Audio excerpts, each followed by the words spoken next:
Hello friends, welcome to my channel. Being a chartered accountant and a finance professional for many years, there are still many things which I wish I would have done better with my finances. Today I will be talking about 7 such things which I wish I would have done better. I never budgeted my expenses because I always used to feel that I am the only one spending on myself, so there is no such need to budget, to track all my expenses or where I am spending my money.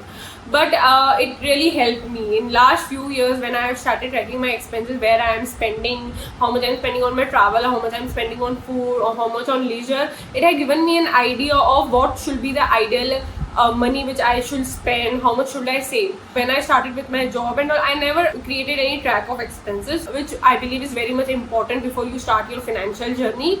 So you can take this point from me that creating a budget or tracking your expenses is really important, and I wish I would have done that from very beginning of my job. I always had a concern to have the latest phone, to have the latest laptop. I used to change my laptop in less than 3 years and phone like in every alternate year. It was not required, which I didn't even feel. I'm not a technique person which I need a proper camera or something.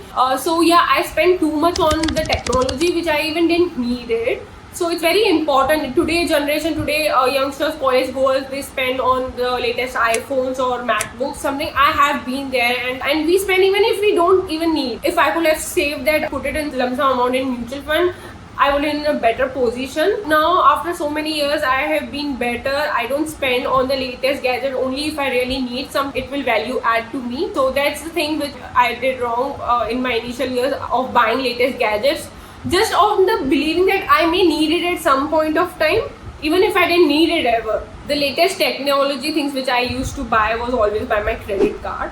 So once, and that too like on 6-month EMI, 3-month EMI. So I always mixed my capital expenditure, like buying a phone or laptop, with the revenue expenditure. Once one EMI used to get clear, I used to buy some other latest tech stuff and used to again get in the EMI. I always made that component of my EMI as my monthly allowances, which is not true. If, for example, if we today see a mixer in our kitchen, that's there for like 5 to 7 years, but I used to change my phone like every alternate years. Not just me, many people do tend to change your phone. So mixing your capital expenditure and revenue expenditure is a big no-no, which I have realized now and would have learned this much before. It was on my 30th birthday that I bought myself a life insurance, but it's also which I will have to pay for the rest of my life by in the way of higher premium cost. So it's really important that the younger you are, the better you have covered yourself against all the risk. It's better to evaluate if you need a life insurance or a term insurance. I wish I would have learned it much before, but it also depends on person to person. Earlier, I didn't had any liability or the responsibility to cover someone, so it never came a thought to me. But it's really important, if not life insurance, you at least cover yourself in term insurance. I will cover this topic about the differences of the life insurance and term insurance in my coming videos. But that's the thing I would have done before in my late 20s something, instead of buying in my 30s. I used to save money regularly, but it was never a goal-based saving. So I used to save whatever is remaining, the residual. I wish I would have done in a reverse. I would have saved before and then spent it the residual instead of saving the residual.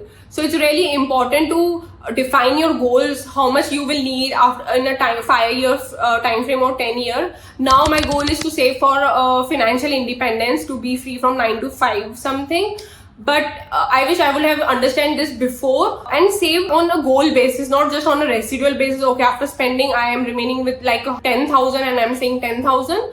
Treating savings as your expense is very important, which I learned a bit late. And that's very important to save as per your goal wise, and so you're committed to your spending as well. By saving on a goal based method, it also helps to understand where can I diversify my portfolio. When I started with saving, it was mostly in mutual fund. I never invested in other options, or I was reluctant to invest in other options. I was not financially literate even after being a finance professional. So the finance literacy I stepped into in early 2017s. Prior that, I was just playing safe. I was investing in few mutual funds, corporate FDs. So I wish I understood about the stock markets, about more other options of investing, and being more financially literate to invest my money and make my money work more for me. The other point is not creating emergency fund.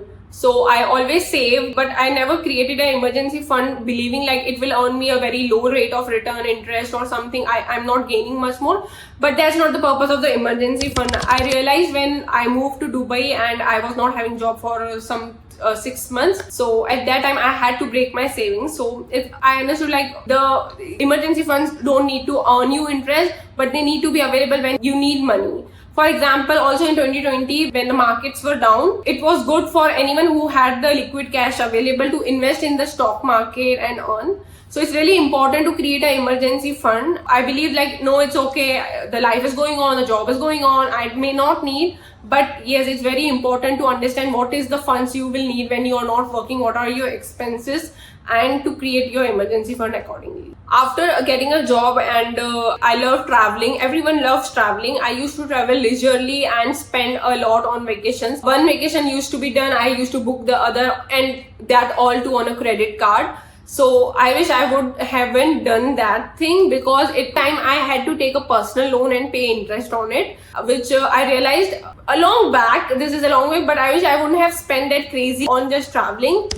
Even now I travel, but I have managed my travel according to my budget finance, the locations, that way, the hotels. It also helps me to stay in sanity after I come from a vacation, that I don't have to pay a big credit card bills. So these are a few things which I think we all go wrong somewhere or the other, and we can learn from it. And yeah, so if I look back today, I feel that was a very immature me to handle money that way, and I hope today I'm doing it better and I can learn more. Please like, follow, subscribe to my channel to know more about personal finance, handling your money, and ways not going wrong about it.